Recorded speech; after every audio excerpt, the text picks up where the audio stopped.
So what stands out to me is when Lawyer Blanche didn't arrest Maxwell for the specific names, it seems like she was put up to just do the interview and get minimum information and push nothing.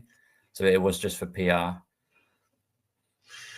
Yeah, it sounds like it was all choreographed before the record button started. And she was just giggly and giddy all the way through it, as if she knew she was going to get rewarded. She was going to get some treats for being a good lapdog for the administration. Yeah. And that's exactly how it came across. She was flexing her lexicon, trying to dazzle them with her posh words, as Hamamoto picked up on. Oxford University versus whatever it was in America that Blanche went to. No links to intelligence, apparently, that she knew of. So Maria says it was sickening to listen to, especially for the survivors. Absolutely. Lisa says, I feel like the interview was almost being led. It was not natural for sure. Ziva says it was total BS. And Shell, we won't ever know the full story. Too many important people involved. You've nailed it there, because it's a huge part of the donor class, which these politicians live off. That's like their feeding trough. They would be destroying their own feeding trough if they ever went full on with releasing who Epstein's customers were or whoever was honey trapped. And they're not going to do that. They're not going to bite the hands that feed them. And then you've got the intelligence agencies' involvement. And what are the intelligence agencies? They are basically just the enforcement arms for the wealthiest, most powerful people in the world. The military-industrial complex. Military-industrial complex, big pharma, prison-industrial complex, which is an offshoot of the military-industrial complex. Human trafficking. Lisa says Ghislaine had convenient amnesia during the interview too. She did, and even when she was corrected, because he said like something more current had been in the news, and she'd previously given an answer that contradicted what was more currently in the news. When she was corrected, she just then jumped onto what was fact-fed to her in contradiction to what she said earlier, and was never challenged about any of that. Did you see the Trump news today? No, what is it? So there's last few months, there's been a lot of talk about Donald Trump is really ill. Even like very like high up people are saying this. And I've got a conspiracy theory that this might be laying the foundation for him to fake his death and then fly to, I don't know, Argentina or somewhere and live out the rest of his days there. Well, he won't be flying to Venezuela. So can you elaborate on this theory, Liam? So yeah, a lot of people have said like they're comparing him to Biden. I don't think his health could possibly be that bad. I don't know if it's more physical or mental, but there's a lot of people who are even people who like him are quite worried about his health. But maybe this is just sort of, I don't know, like intentional. So he can not have to be present at some things that he has to. Yeah, I've watched a few videos about his health in recent days. And if you look at presidents before they get into power and when they come out of power, they all look like they've aged 20 years, even though it's only been 4. So I can imagine it's like they're aging their souls. That's the way I'm going to view it. To get to that height of power, to be able to like authorize people getting bombed in the poorest countries of the world, and you know, babies just burnt alive in buildings and stuff like that. You gotta be mass murder. You gotta be a mass murderer. You gotta have no conscience at all to do what you're doing. And yeah, you know, I understand the need for a strong military and to protect ourselves from our enemies. But bombing the poorest countries in the world based on lies like Saddam Hussein's got weapons of mass destruction, so Dick Cheney can make billions off Halliburton. We ain't falling for that garbage no more. So that's what these people have done. It went from the Bush crime family to the Clinton crime family, back to the Bush, and then the Obamas, which was an extension of the Clinton crime family. And like you said, you nailed it, Liam. It's the military-industrial complex pulling the strings on all these puppets. All right, looks like we've got John on the line. Let's bring him in. Hello, John. Well, how are you, Sean? How's your kid? Yeah, was two at the weekend. He's big, a big boy, almost 40 pounds. Enjoy it because the years fly. Well, they don't seem to fly when you're a dad, but they do.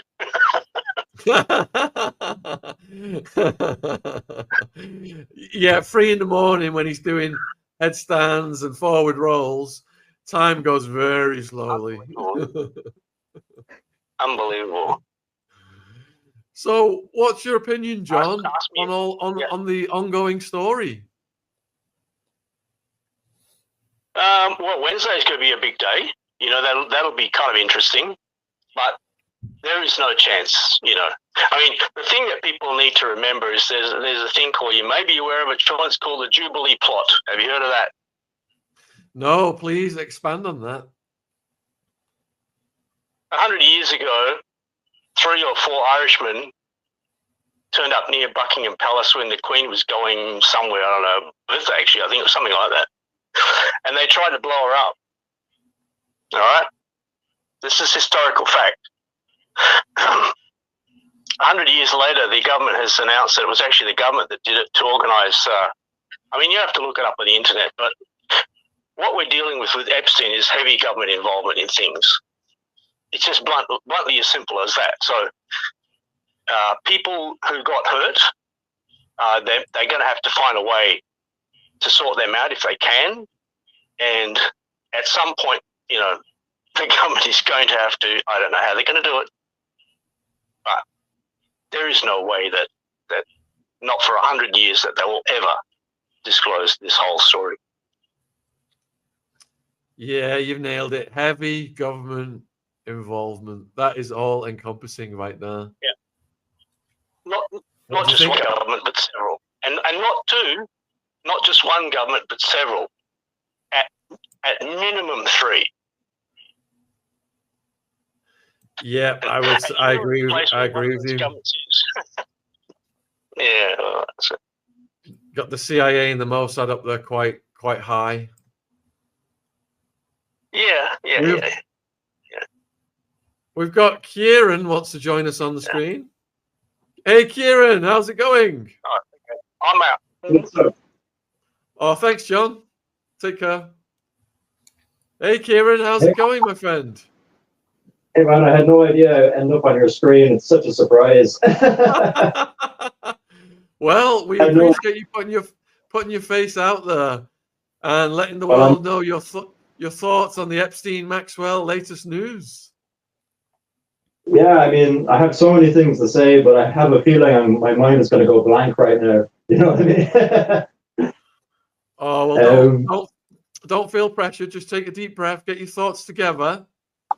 And, you know, I'll be a bit more specific to try and help you. So we saw Maxwell sit down for 6 hours and give that BS interview. Then she got moved into the soft prison. Do you think Maxwell is going to get released early? Well, from the way things are going, I mean, there's a very good chance. I mean, the way that she's being treated and the way that Trump and his team are covering this all up, you know, I wouldn't be surprised, you know. And I have to admit, I kind of feel a little bad now. I kind of supported Trump before, and I, you know, and that's the thing. Like, he goes on this thing of common sense and stuff, and it really draws a lot of people in. But recently, it's only kind of recent. I feel a little bad about it, but ever since the Epstein cover-up, I've really completely changed my opinion now. But yeah, I mean, I wouldn't be surprised, you know, about that. Well said. And so many of us have gone through the exact same cycle of hope and joy and thinking changes were going to be made. And then boom, business as usual, nothing to see here, move on. Like, how insulting was that? I know it's crazy, and I don't understand how like some people, Trump supporters, are just acting like Trump is not involved, and I find that insane. I mean, it's just like, at what point do you just like, stop defending Trump? You know, because I mean, I used to defend him quite a bit before because I thought there were a lot of things that weren't fair. But I have to draw the line at this point, like with this Epstein cover up. I'm just like, okay, as soon as like I realize that he's covering this up, I just don't see how you can defend him anymore, you know? And I'm really surprised by the amount of people who are like kind of just, yeah, just kind of defending him, you know? Yeah, I mean, we had a guest on last night, and if we'd had him on 6 months ago, the live chat would have been trying to lynch him. But it just shows how much people's attitudes have changed, you know, with what's going on here. It's been an absolute insult to the survivors, primarily, for them to just give Maxwell all this special treatment, sweetheart deal, sweetheart prison, etc., and not sit down with people like Virginia, who for years was campaigning to sit down with these politicos, and they were just completely ignoring her. But now they sit down with the monster and give her special treatment when they were campaigning on going after these people and giving them huge sentences and taking this matter seriously. It's like, we don't care about what happens to your kids. Our associates, our donors, our elites are more important. You can all just go and eat cake, move on. It's absolutely sickening. What do you think, Liam? Yeah, I think this year Trump's really ruined. He's really ruined his reputation. A lot of his base have left him, be it from the Epstein situation, be it from his blind support for Netanyahu with the Gaza situation. So even people like Tucker coming out now against him. So I think even Alex Jones says bad things all the time about him now. So yeah, I think he's really, his base is like a shrinking island being swallowed by water here. And as an egomaniac, I don't think he likes that. But like, what can he do? And I don't know if it was David Icke or which guest it was who said there's different adjustments by the Trump supporters. So you got the people who realize the Epstein cover up, you know, it just shows what side he's on when it comes to that situation. But you got other people who, no matter what he does, they just justify it. They say he's playing 5D chess with the deep state, and it's all going to come together. And they just cling on as if we're not being lied to. It's yeah, it's sad just to see it. But are they paid like to say that? A lot of those people. I was thinking a lot of them might just be bots online and stuff. Yeah, trying to encourage that kind of support. How are we pronouncing your name? Did I butcher it earlier? My name? Yeah, is it Kieran? Kieran. Well, Kieran. Kieran. Sorry, I did butcher it. Kieran. It's funny because you're British, and normally British people pronounce it Kieran. But it's spelled different. But it's in Ireland we. Yeah, and I'm Sean Patrick, so I should have nailed it. It's like in Ireland, it's like Kieran, and in Britain, it's normally Kieran. Whereabouts in Ireland are you? I'm in Cork. I'm in the North Cork in the countryside in a really nice house in the middle of nowhere. What's the attitude of the people of Cork towards what's going on in the world right now with all of the world leaders lying to us all the time? I think people, I mean, in many ways, this cover up, I mean, like, it's terrible, but it's also waking people up, which is a good thing, because it's so obvious. I mean, it's so bleeding obvious, like the cover up, you know, and it's a universal thing as well. It's not just happening in America. It's being this stuff. I mean, it's not just Epstein. It's so vast, this human trafficking ring. I mean, I've been looking into it for years, for like 10 years, and I was a bit dumb. I actually thought that Trump was against it, but I obviously was wrong. But I mean, you know, I got fooled by a lot of people, like a lot of people. But yeah, people's attitude is very. I mean, to be honest, funny thing is actually where I'm from, I actually rarely met people who liked Trump. You know, so in my mind, I was thinking like, oh, like I don't know. I just kind of it was kind of rare to meet someone who liked him. But the interesting thing now, he's much more popular, but now his corruption is much more obvious, and it's just like it's just such a confusing mess, to be honest. And I think that's how most people feel. It's a confusing mess. It's just such a confusing mess, and I don't know. People don't know what to do about it, really. You know, yeah. And I'm not saying, viewers, that if Trump had lost the election, we'd be in a better place, because I don't think we would. I think we'd be at war with Russia right now. There'd be more wars going on around the world. Epstein cover-up would be going on as usual. The woke extremism would be going on as usual. So, you know, there's good and bad in everybody. There's good and bad in every institution. And when Trump came in, he did do some good stuff with the freedom of speech, gave me a bit of job security. And it's just a shame that it's got to this now. But like Professor Hamamoto said, Trump could still turn around, put everything out there, and say, you know, I'm sorry, here's what I needed to do. I'm doing it now. And that will improve my legacy. But will he do that when he's so beholden to Israel and these vested interests and the donor class? I doubt it. I doubt it. Yeah, I mean, it's just this whole thing is so deep, you know, the corruption. I mean, I've been looking into it a lot, and I've been listening to a lot of your podcasts recently, more than usual. Like I've been like listening to loads of it, loads of the MK Ultra survivors, absolutely fascinating stuff. And it's just such a deep problem. Like, I mean, it's just so deep. I mean, I don't even know how you begin to, like, you know, solve it. And it's. Do you ever listen to the stuff Stephen Greer ever talks about before? You know, Stephen Greer. Yeah, I've watched some of Greer. Yeah. Yeah, and there's definitely obviously a connection between that stuff and then also all this stuff, because if it's the most powerful people suppressing all these technologies, but they're also involved in this human trafficking thing, it's such a complex problem. I mean, it goes so deep, like all these cover-ups and secrets. There's so many cover-ups and secrets in this world, you know, and it's just how do you even begin to unravel all of this, you know? Because like obviously Epstein is such a small part of this, you know.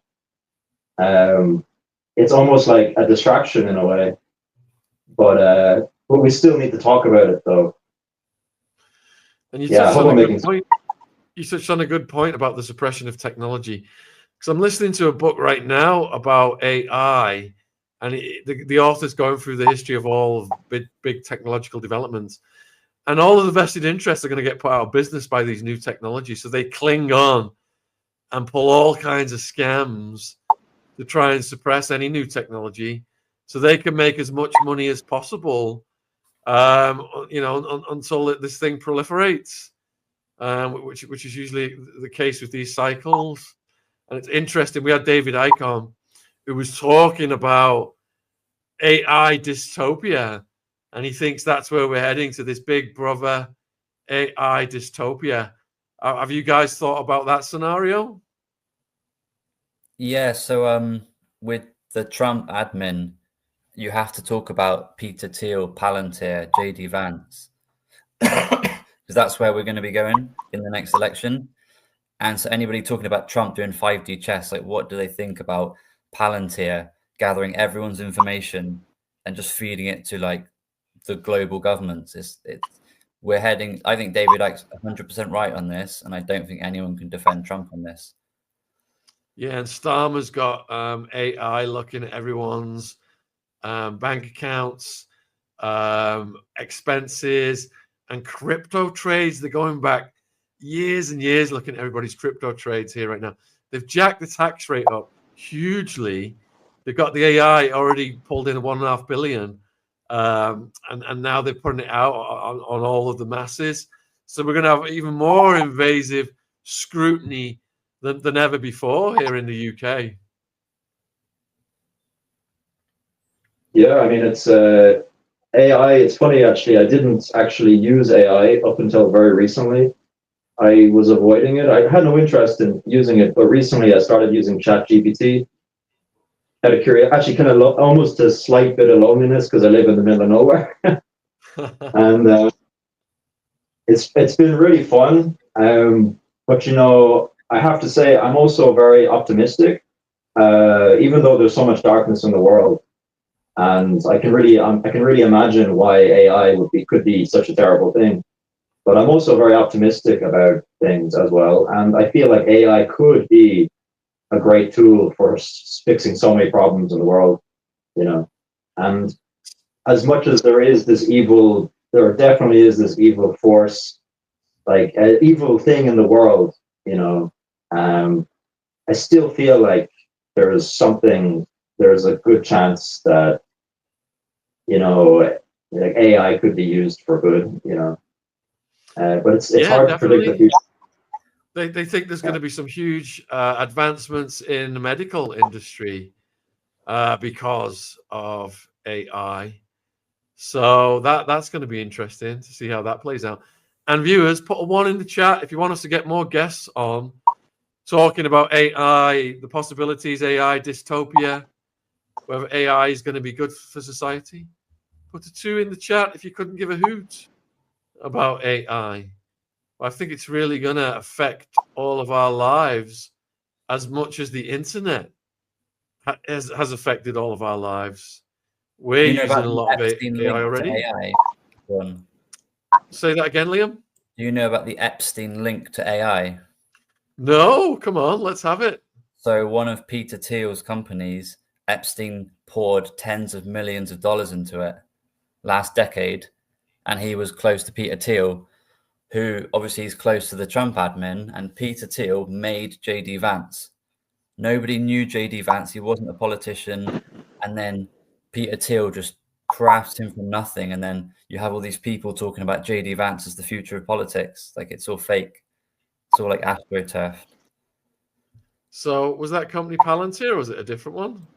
I'm not sure off the top of my head. It might have been what became Palantir, but it wasn't called Palantir at the time. So John says, unfortunately, I think they will weaponize AI against the general population. They're doing that right now. It's got all of our passwords. It's got all of our conversations, all of our bank information. They're watching absolutely everything now. And these people who think they're on these phones that can't, you know, they can put things in, they disappear, and the government can't crack them.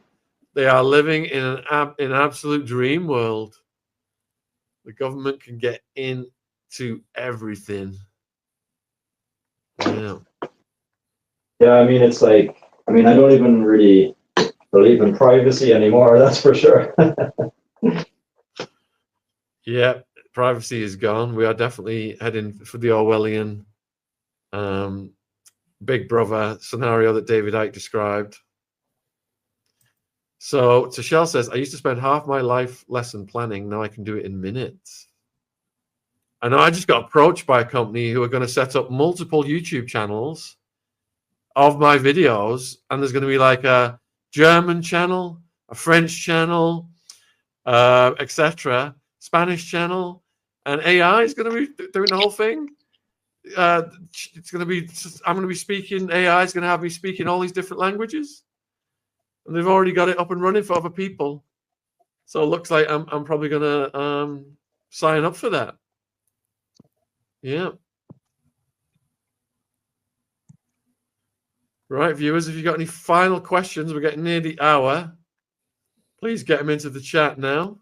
So Danielle Thomas, my friend in Arizona, says, I'm kind of scared of AI because Dr. Hawkins didn't think it might not be a good idea. There's a lot of skeptics out there. The Diary of a CEO. Yeah, he's had some great guests on talking about AI and the different scenarios. Do you watch Diary of a CEO podcast anytime, guys? I've seen a bit. Yeah, I learned a lot from his. Right, let's see if we got any final questions or any final. Oh, it looks like we might have someone calling in. I can see the chat going.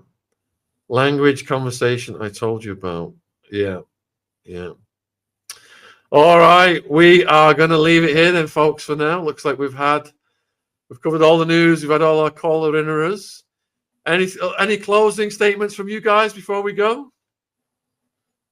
I think recently the whole patriotism, flag, migrant issues taken so much heat out of this topic. Not saying that's intentional, but it's obviously helpful to anybody connected to Maxwell or Epstein.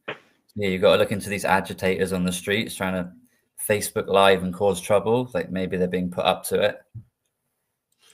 They're saying as well that, you know, Trump sat down with Putin to get Epstein out the news, and now Trump's going to reschedule marijuana from class 1. It's still class 1 under the feds to class 3 in the next coming weeks to dominate the news with that story. So, any closing thoughts? Any more closing thoughts, guys? All I want to say is just thanks for having me on the show. Oh, well, huge thank you for coming on. I think a few of our American viewers have got a crush on you in the chat. And oh, really? Yeah, there's been a few favorable comments from the ladies in America. But huge thank you, guys, for your input. Huge thank you, viewers, for all your questions. Going to get back. Is Baby Ziggy available, Jen? It was Baby Ziggy's two-year-old birthday party this weekend. He's been partying non-stop. I don't know if he's available to come on and say good night right now. But if you missed him, he was on at the very beginning of this video. Scroll back to the very beginning if you want to see Baby Ziggy saying thank you for all the kind messages that have come in across all of the platforms this weekend. We appreciate that, folks. Much love.